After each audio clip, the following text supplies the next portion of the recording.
Well, welcome to Racquets United, the podcast, and we're on episode 9. We are incredibly lucky to have a former professional, former collegiate, former jewelry aficionado, and now the director of tennis at the Beverly Hills Tennis Club, Ann White. Ann, welcome to the podcast, the Racquets United podcast. Thanks for being here today. Thanks for having me, Brian. You have an amazing background as an athlete, as a career, a woman with a career. You've changed careers, and one of the things we've been talking about our industry, because we've gone from tennis and now people have added pickleball and padel and squash and platform tennis, is our industry is full of rebranding. And if I look at your career, and you're laughing, I love it, you're already laughing, but you've rebranded a few times, and all of us have. So I think I like that theme to carry through this, but let's start with your background. Just for those who don't know, just walk us through your background a little bit and how you got started, where you picked up a racket, and I know a little bit, but I'd love to hear more from you. Well, it's kind of a not your typical background in tennis, but I grew up in Charleston, West Virginia, and my parents belonged to the Charleston Tennis Club. And my mom had me taking swimming lessons, ballet lessons, horseback riding, and didn't really like any of those things. And my friends were playing tennis in a tennis clinic at the Charleston Tennis Club. And they were like, no, you can't play tennis. Ha, ha, ha. I'll show you. This went on, this went on for 2 weeks, and I kept begging my mom to put me in the group, and she wouldn't put me in the group. She thought they're just hitting the ball over the fence. This is da, da, da. So I went up to John Santrock, and who was the pro just in the summers at the Charleston Tennis Club. I said, please put me in this clinic. Please put me in this clinic. So finally, my mom agreed to put me in the clinic. And then a week later, John Santrock said to my mom, I was almost nearly 6, not quite 6 years old. He said, I'm moving Ann up with the 9-year-olds. After a week, he said, because she actually can play and she really likes it. So wow. I was very lucky from an early age. And I really attribute that to my father, because my dad was captain of the Western University basketball team and helped recruit Jerry West to West Virginia University. Wow. And so he always had a ball in my hand, and we were always playing catch, or, I played high school basketball as well. So that's kind of how that all came about. And then, I started competing on a national level when I was 9 years old. Nationally at 9 years old from West Virginia. Yeah. You had some driving and some flying to do. Yeah. And then I think when I was 10, I was 9 in the country in the 12-year-olds, in the 12 and unders. So I was lucky that John Santrock was a great teacher. He had played at the University of Miami. And I believe to this day he's written more books on child psychology than anyone else in the world. And he helped me with, had a little bit of a temper back in the day, and helped me manage a lot of that, and developed me from a very early age. So I love it. And just for the audience, John Santrock's daughter, Tracy, and then also Jennifer, and I grew up playing together in Dallas. And so when Ann and I kind of did a preview on this, I said I knew we'd met, and I think it was, and it was definitely through John. He had a house at his court at his house in North Plano, Texas, and we all played together growing up. And I got beaten they beat me a lot, and I think I beat them once or twice. Jennifer was outstanding player as well. Jennifer's a great player. Yep, she played at SMU. So at age 9, you're 29, and you're cruising up the ladder, and then Nick Bollettieri comes into your life. Well, the other, you look back at your life and you think of really fortunate things that happen. And I was fortunate that the National 16s were held at my home club, the Charleston Tennis Club. Ooh. So when I was 9 years old, I was ball girling for Chris Evert, who was playing in that tournament. I mean, a lot of great players won that tournament in Tracy Austin, Peanut Louie, Betsy Nagelson, Chris Evert. So I think until maybe 20 some odd years ago, they held the National 16s at my club. So Nick Bollettieri decides to come to the Charleston Tennis Club to recruit players for his academy that was sort of taking its infancy steps at the time. And I was 14, and he approached my parents. He saw me play, and he said, I'm going to open this little academy in Florida, or start this training program. He didn't even say the word academy, pardon me. And he said, would Ann like to come and train, So at the time, I only was playing in the summer with my coach. I didn't have a coach in the winter, and I played with my dad's friends. So my parents, we went down to Florida, to Longboat Key. I took one look at that beach, and I'm like, I'm in. I'm going to come here. We're done. Yeah, I'm not a big fan of being cold. And so back then, I moved to Florida when I was 15, lived with a family. My parents flew down to see me once a month. I mean, I say to them now, I'm like, what were you thinking? Sending me down to Florida by myself, But at the time, it was really, Carling Bassett came shortly after, Jimmy Arias came shortly after, Paul Annacone came after that. The De Palmers were down there. I mean, it was literally like a pro for 2 or 3 students. So we were at the Colony Beach and Tennis Resort. I played there for 2.5 years. And it was incredible. I mean, Nick gave me the opportunity to play. Instead of 4 hours a week, I was playing 3 hours a day. So I really credit Nick for giving me that opportunity, because I probably would have been an okay college player, but I don't think I would have played professionally if he hadn't taken me on at that point. Talk about playing with players of that caliber every single day, and what that did for obviously getting you ready for college, but also for the pro tour, but also just how to compete and how to, all the great things about tennis, which is decision making, overcoming obstacles and objections, and winning and losing. But how did that experience really help shape you as a player, as a person? Well, I think number one, I had to sort of fend for myself a little bit. I mean, I grew up with, and not a huge silver spoon, but a little bit of a silver spoon in my mouth, and I was having to, figure stuff out on my own.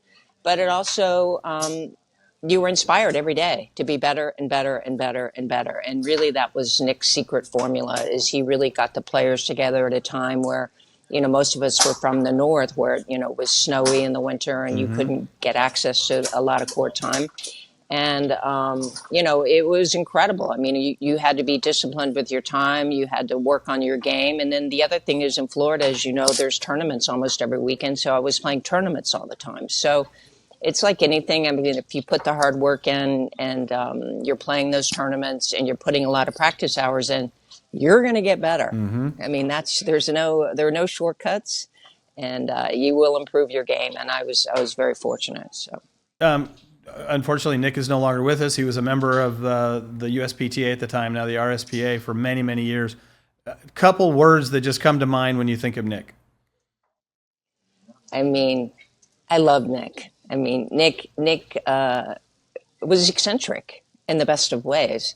But, I think there's three things that make a tennis player. Obviously, it's technique, it's passion, it's drive, and it's discipline.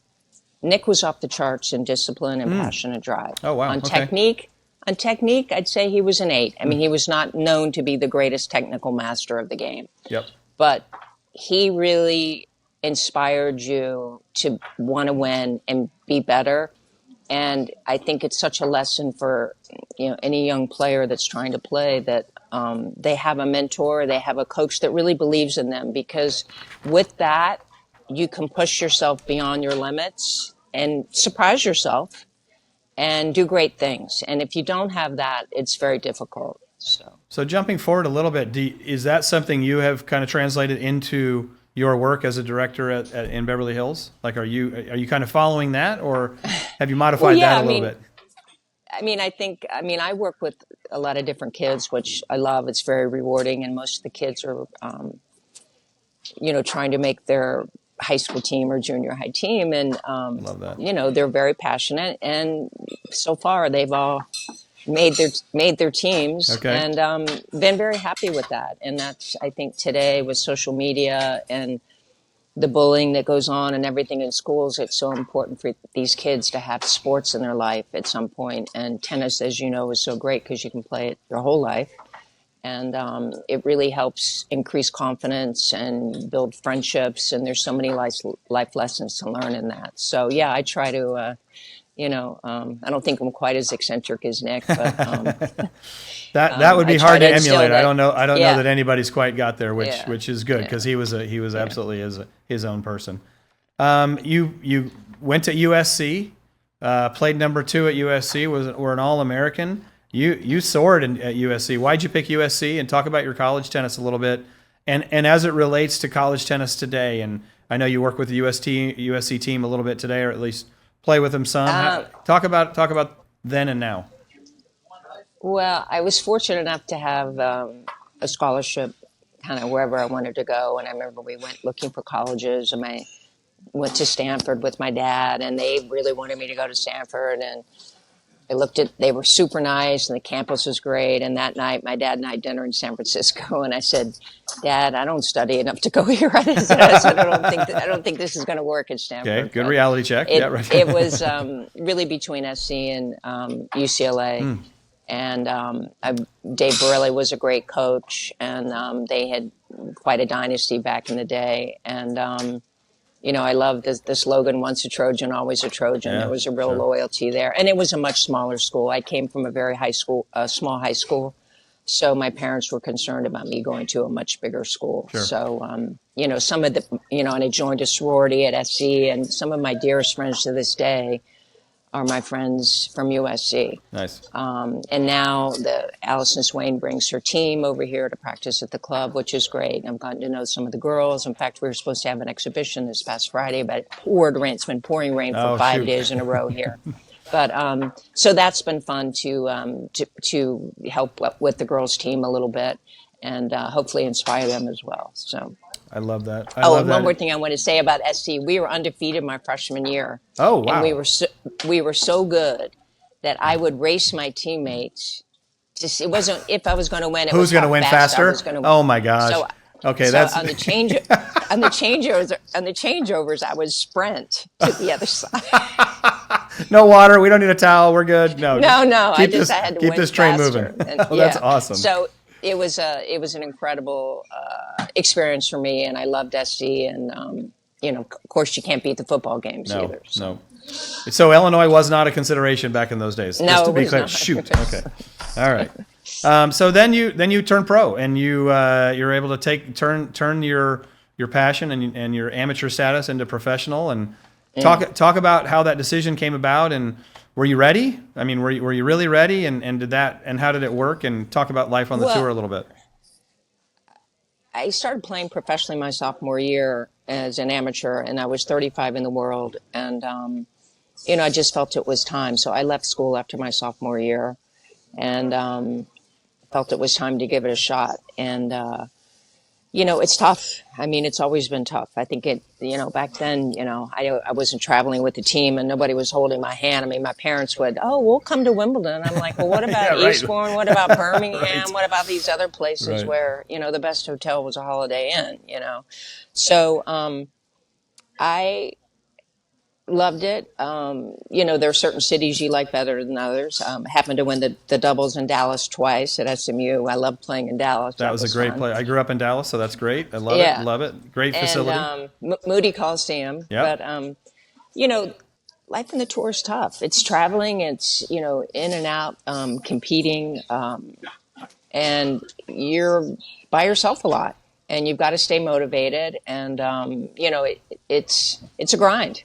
And let's face it, traveling was never glamorous. I mean, it's certainly not glamorous then. It was semi-glamorous back in the day before all the craziness started happening in the world. But it's tough, and you have to be willing to sacrifice so much in your life that I retired after close to 7.5 years. I was like, I can't do this anymore. I mean, I got to 19 in the world in singles and 9 in the world in doubles, and I was like, I don't want to give up everything in my life to maybe get to like 9 or 10, maybe. But, I learned a lot. It was wonderful traveling all over the world and making friends and seeing what's out in the world and competing and all that. But it's not for everybody, clearly.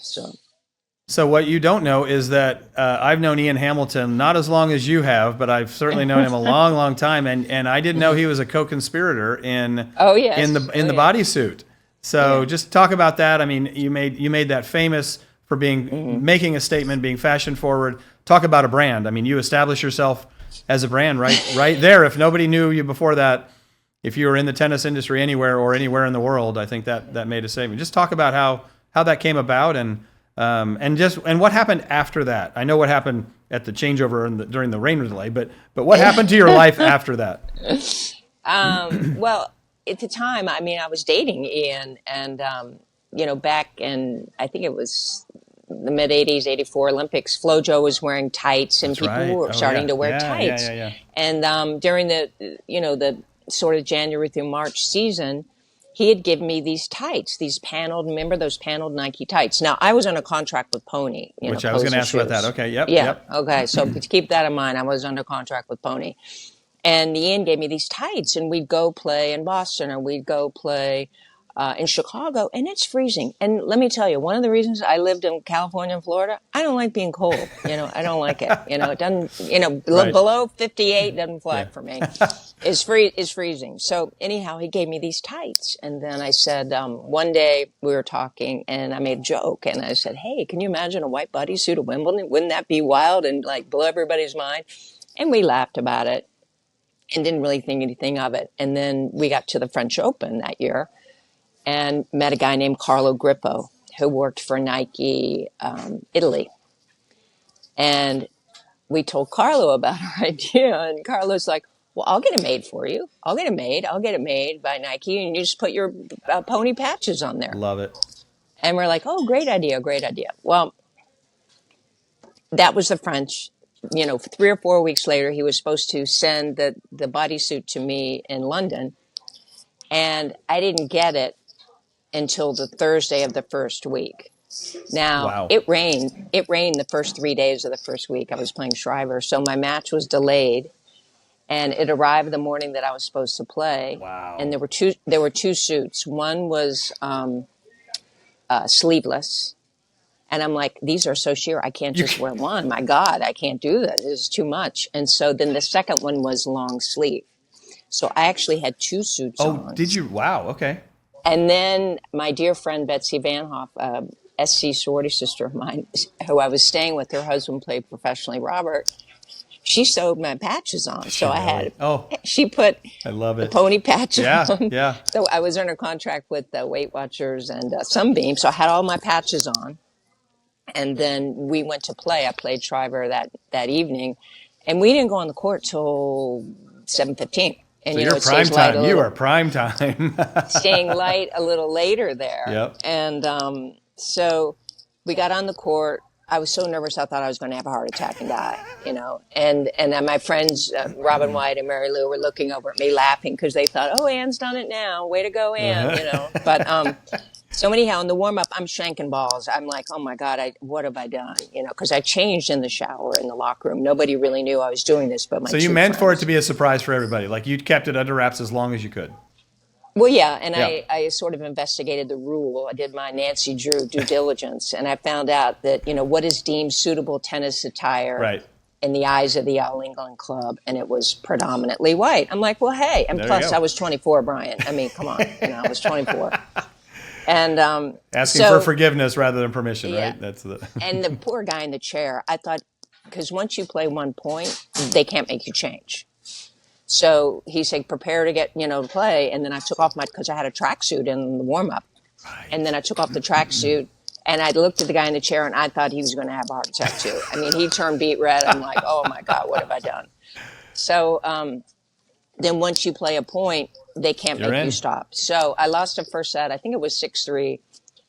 And Pam was mad. I mean, she was really... I read that. I saw that in an article that she was not happy. It was distracting for her or something like that, right? And so then second set, I'm down a couple match points. We get in a tie break, and I'm playing out of my mind now. All of a sudden, I'm warmed up. The bodysuit's, really kicked in, and I'm warm. And it's, 9:15 now. And I've saved 2 match points, and I win the second set. So I've won the second set, and I'm like, whew, this is great. Then in walks Alan Mills, and he said, I got to call the match due to darkness. And I'm like, oh, my God, you're kidding me. And then he says, and Miss White, we're going to take a little walk. I'm like, oh, my God, here it comes. I'm going to the principal's office. I'm getting kicked out of Wimbledon. I'm getting kicked out of Wimbledon, And so we start walking off the court, and I'm like, oh boy, here it comes. And he says, I have to ask you not to wear that again at the All England Club. And I'm like, okay, your rules. I get it. And so the next day, I think I lost 3 in the third. I had to wear traditional clothing. So, but what happened? that's What the whole happened story. after that? Where did that take your career? Because I know then, and that's the other thing that you don't know about me, is that I worked for Richemont that owned Cartier and Jaeger LeCoultre, and it looked like you worked there for 16 years after you retired. Yeah. How did that come about? Well, after the bodysuit, that next year I played horrible. I mean, my game went in the dumpster. So then that last year that I played, I started working with John Lloyd, who was married, who I'd played doubles with Chris 1 year, and we won a tournament in Hilton Head in doubles. And then John said, hey, I'd really like to help your game. I think you've got talent, and you need to be a little more focused. I'm like, yes, I agree. So then he started coaching me, and I won my first tournament in singles. And everyone said, I won 8 doubles tournaments or whatever with 6 different partners. And they said, you'll never win a tournament in singles. You're not good enough. So that became my goal. I was like, you know what? I want to prove that I can win a tournament in singles. So I finally did in Arizona. And so that was great. And then I got my ranking up to 19, which was great. And then I decided I'm done. I wanted to retire. I didn't want to travel around and do that anymore. And then just to update you, I did a bunch of TV. I did TV for the U.S. Open, for USA, and then ESPN. I worked for them in various tournaments. So I did a bunch of that. And then I worked for Ralph Lauren in L.A. and New York. Helped them open back in the day, they had a Polo sports store at 72nd and Madison across from the Polo Mansion. Oh, yeah. So I did that. And then I'm very curious, Brian. I like to do different things and challenge myself. I like that. And then after that, a headhunter called me about something and said, would you be interested in this? Cartier is looking for someone to head up their wholesale division in Los Angeles, which is, calling on independent jewelers. And you have 8 Chinese accounts, Korean accounts, etc. And I said, that sounds kind of fun. I've always loved, I collect watches. And so then I worked for them, and then I went to work for Jaeger-LeCoultre, which I was with them, close to 11 years, and helped build their brand. And I like building things, and Jaeger's, a great brand, and kind of like the poor man's Patek Philippe, because they do all the complications in steel that Patek doesn't do. So I learned a ton about marketing and luxury goods business, which was fantastic, and made a lot of friends. And I was traveling, close to 125,000 miles a year. And then I was like, that's enough travel. I've traveled in my whole life. So I stopped doing that. And then I made the documentary about Nick. Yeah, this is great. I've seen that a couple times, and wonderful. Yeah, I had lunch with Nick, and he said, Annie, let me show you the academy. Let's see. And I was blown away. I said, Nick, I cannot believe what you did. You left the colony, got a dozen acres of tomato fields, started his academy, and then now, the campus is larger than UCLA. I think at one point there were 22 soccer fields there. That's just for soccer. Wow. And I said, let me go back to LA. My really dear friend Jill Mazurski is a documentary filmmaker. And I said, I think there's a movie here. So then I became obsessed with getting this movie made. And that took about 4 years. But, what a treat to be able to make a movie about your crazy childhood and your favorite coach, and mentors and people you look up to. Yeah, exactly. So that was great. And then actually, we had a lot of production meetings here at the Beverly Hills Tennis Club, and then the president said, Russell Simpson's leaving. Would you want to come, be the director of tennis? I'm like, well, I haven't done that. And haven't done that. Check. Haven't done that in tennis. We've done everything else. And so this is a great club. There's 5 courts. Was started in 1929 by Charlie Chaplin and Groucho Marx because they couldn't get in the LA Tennis Club. And so I've helped, develop the program here and the membership, and it's wonderful and very rewarding. And of course, talked to Tommy Haas, and he's an old Bollettieri student. That's right. Tommy, you got to come play. So I made him honorary. And very nice. You see Tommy a lot, and he plays a lot with his daughter Josie, and so it's been great. I love it. So we have about, I think the estimate is about 20% of our professionals in our industry, maybe 25% are women. Yeah. How do we bring more women into the professional side of tennis and racket sports? There's great opportunities. You're obviously sitting at the top of an amazing opportunity, but from your perspective, what do we need to do as an industry better to recruit more and to bring more women in? I think it's having them get involved with the players and the kids. Once you get involved with these kids, it's kids call it like it is. They're very authentic in what they say. I have a pink Fila skirt and top and jacket that I wear sometimes, and the little kids will say to me, "You look really nice today." They express their mind, and it's very genuine, and you make it fun, and you help them, and you build relationships, and you have these kids that want to come and get better, and then hopefully set little goals for them to achieve, and get them involved. I have the club here plays. We have a tennis league, not a USGA, but another league where kids play other clubs, so they get to go to other clubs and great.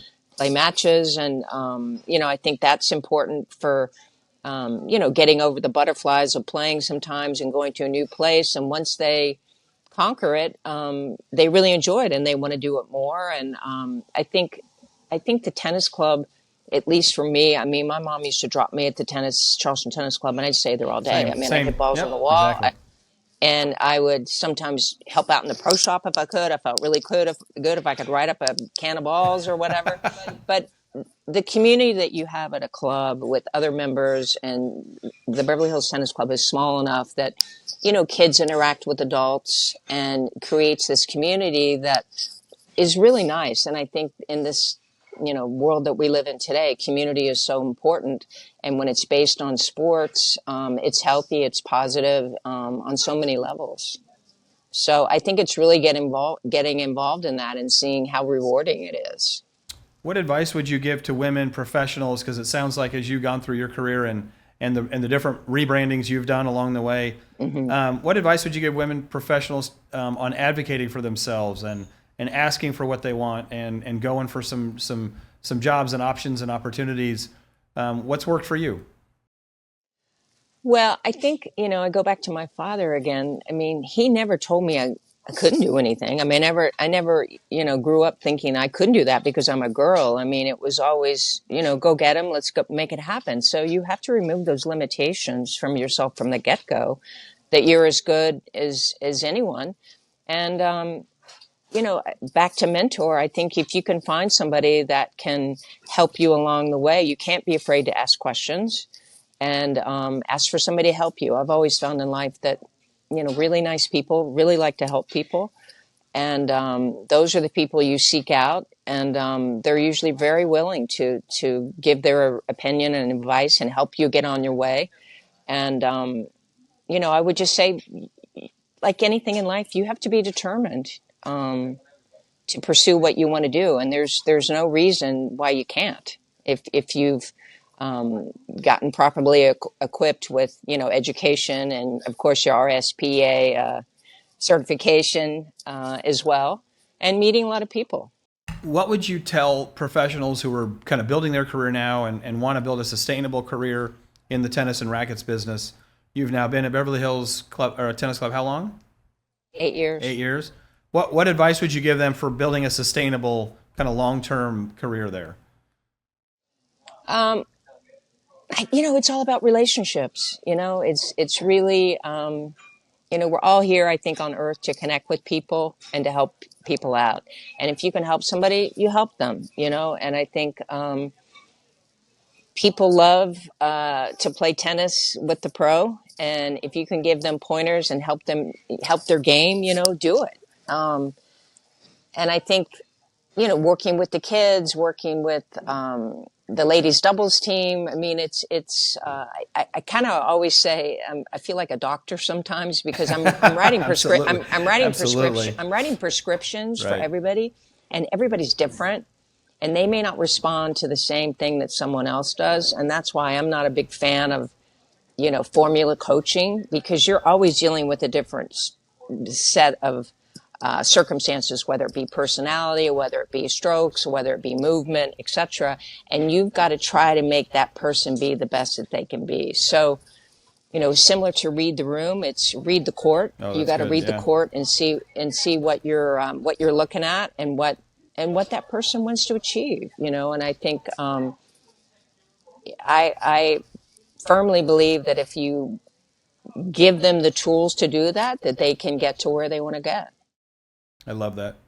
That's great. Okay, my final question is talk about when you first met Trish Faulkner. She was a tour director, I believe, at the time, and from what she tells me, she got a phone call while you were out on center court playing against Pam Shriver. But talk about Trish a little bit. Well, it was court two. Oh, court two. Sorry. Okay. It was court two. But Trish is just outstanding. I mean, she was the tour director, so professional, so kind, so fair. I mean, I was kind of in awe of her because she really always sent a consistent message and also always made herself available. And in one particular case, I do remember being in Brighton, England, of all places, getting ready to play an indoor tournament. And I believe I'd suffered an injury and I didn't feel great. And, I was going to have to pull out of the tournament. And, I was nervous to tell her that. And, she was very understanding and very gracious about the whole thing. But that's just who she is. But, I can't say enough good things about her. That is fantastic. Okay, sorry, very last question. If you had to do the bodysuit all over again, would you do it again? Oh, God. Yeah, I mean, probably. I mean, first of all, I believed in the tights. It was fashion and function. Right. The reason I did it is, I'm 5'11". My legs get cold. I have tights. I'm wearing tights right now. Okay. It's freezing here. So my legs get cold. Got it. And I need to stay warm. And, I mean, you look around anywhere now, people are wearing tights to play. Oh, my gosh. Well, guys are wearing tights. You can say you started this whole entire trend of Lycra and functional activewear. Yeah, I do think that, athletes at that time hadn't thought about wearing something that can increase their performance. And one more note on that, when Serena wore the black bodysuit at the French, I thought that was really unfair that they made her change. Oh, yeah. I think. Exactly. Yeah, I mean, that was not cool, what they did to her there. Not at all. But, well, Ann, thank you so much for joining us and sharing your story with us. You're so welcome. You got such an interesting background. You have certainly rebranded a few times, and who knows where you're going to go from here. But thank you for joining us, and thanks for sharing a little bit of your time with us. You got it. Alrighty. This has been the podcast Racquets United with Ann White. Ann, thank you so much for being with us, and we look forward to seeing you next time.